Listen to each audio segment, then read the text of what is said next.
নমস্কাৰ। আজি মই মোৰ পাকঘৰত বনাবলৈ লৈছোঁ মাছৰ বইল, যিটো নেকি গৰম দিনত খাবলৈ খুব সোৱাদ লগা হয় আৰু দেহৰ কাৰণে খুব ভাল। গৰম দিনত যিহেতু তেল মছলা বেছি খালে মানুহৰ গৰমটো বেছি হয়, গতিকে আজি বনাবলৈ লৈছোঁ মাছৰ বইল।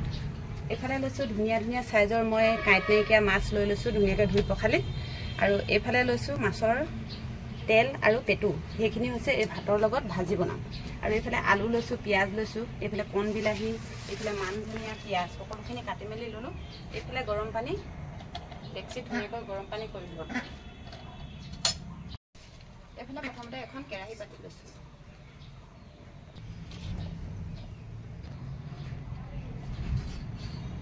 আৰু এইফালে কেৰাহীখনত মই গৰম পানী দি লৈছোঁ।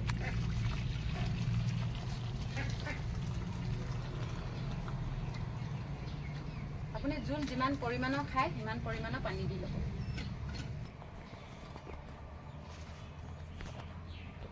এইফালে গ্ৰেভিখন ডাঠ হ'বৰ কাৰণে, জোলখিনি ডাঠ হ'বৰ কাৰণে আচলতে এই আলু ইফাল সিফালকৈ কাটি মই ইয়াতে দি লৈছোঁ।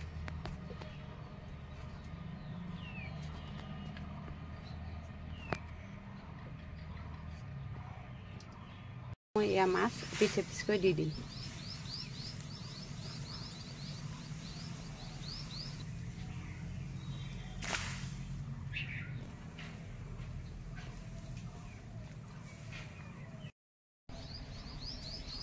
এইফালে আদা নহৰু এইখিনিও খুন্দনাতে খুন্দি ল'ম।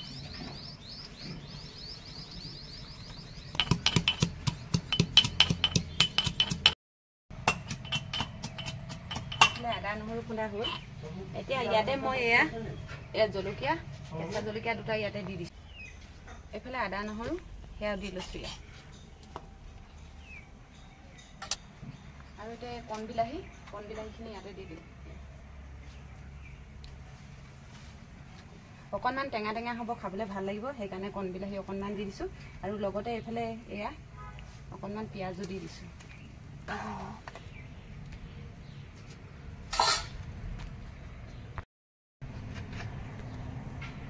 এতিয়া নিমখ দি লৈছোঁ ইয়াত।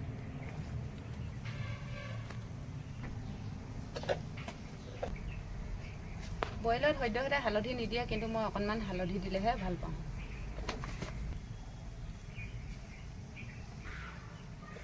এইফালে এতিয়া এইখিনি ধুনীয়াকৈ উতলি থাকিবলৈ দিম বহুত সময়। এইফালে এতিয়া ধুনীয়াকৈ আলু আৰু বিলাহীখিনি মই ভাঙি দিম, তেতিয়া জোলখন অকণমান ডাঠ হ'ব।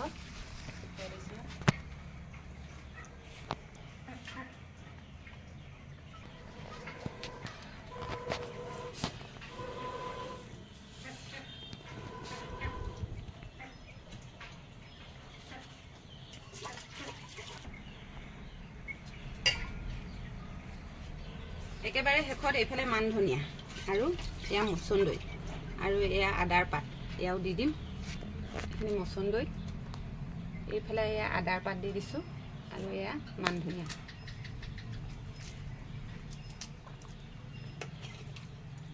আৰু অকণমান সময় উতলিবলৈ দিম, তাৰপিছত নমাম। এইফালে মাছৰ বইল জোলখন হ'ল। এইফালে আকৌ পিঁয়াজ কাটি আছোঁ মাছৰ পেটু ভাজিবলৈ। এতিয়া পিঁয়াজ কাটি লৈছোঁ ডাঙৰ চাইজৰ দুটা, বিলাহীও কাটি ল'ম। ডাঙৰ বিলাহী এটা কাটি লৈছোঁ এয়াও। এয়া চাওক মাছৰ বইল জোলখন কিমান ধুনীয়া হৈছে, এয়া ডাঠ হৈছে ধুনীয়াকৈ জোলখন। এতিয়া নমাই লওঁ। এইফালে আকৌ এখন কেৰাহী পাতি লৈছোঁ মাছৰ পেটু ভাজিবলৈ। এইফালে আদা নহৰুখিনি খুন্দি ল'লোঁ আৰু এইফালে লৈছোঁ এটা ভোট জলকীয়া, দিছে নহয়, কেঁচা ভোট জলকীয়া এটা গছৰ পৰা ছিঙি আনি লৈছোঁ। এইফালে আকৌ মান ধনিয়া কাঁইটীয়া ফুল লৈছোঁ, সেয়াও লৈছোঁ। এইফালে অকণমান ঠাণ্ডা ভাত লৈছোঁ আৰু বৰ বিলাহী, মাছৰ পেটু, পিঁয়াজ।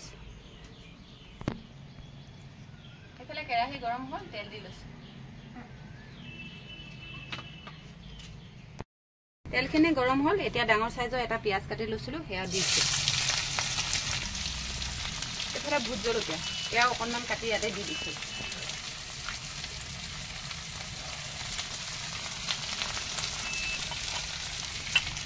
এইফালে খুন্দি লোৱা আদা নহৰুখিনি ইয়াতে দি লৈছোঁ।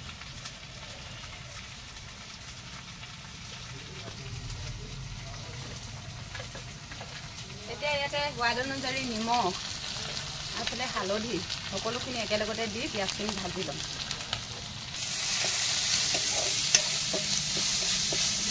ধুনীয়াকৈ পিঁয়াজখিনি ভাজি লৈছোঁ। তেল বহুত কম দিছোঁ, যিহেতু মাছৰ পেটত তেল আছে বহুত, সেইকাৰণে তেল অকণমান কম দিছোঁ।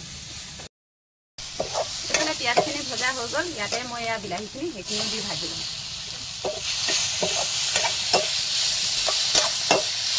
পিঁয়াজ বিলাহীখিনি ভজা হ'ল। এতিয়া এয়া মাছৰ পেটু, এইফালে এইখিনি মাছৰ পেটু ধুনীয়াকৈ ইয়াতে দি দিছোঁ।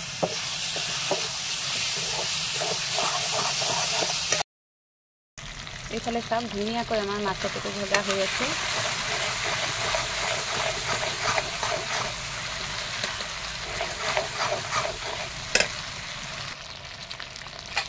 আৰু ইয়াতে এয়া মান ধনিয়া ফুল সেইখিনি মই ইয়াতে ধুনীয়াকৈ দি লৈছোঁ।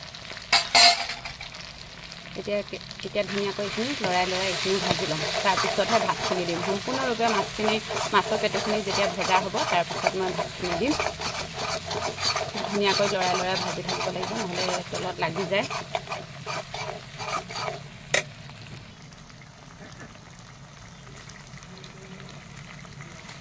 তাতে আমাৰ মাছৰ পেটু ভজা হৈ আছে।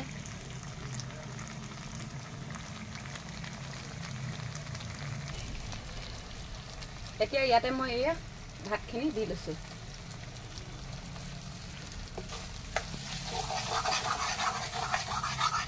পেটু ভজা আপোনালোকে বেঙেনাৰ সৈতেও ভাজিব পাৰে আৰু ভাতৰ সৈতেও ভাজিব পাৰে। মই আজি যিহেতু বেঙেনা নাই, গতিকে ভাতৰ সৈতে ভাজিছোঁ।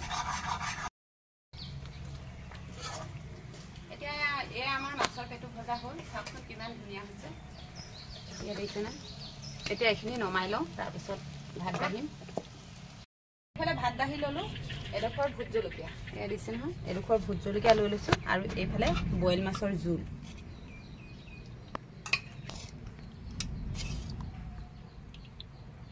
দেখিছেনে? খুব ধুনীয়া।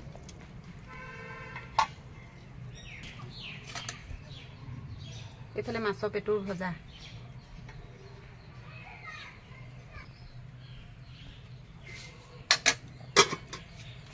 আৰু এয়া হৈছে আজি আমাৰ দুপৰীয়া সাজ।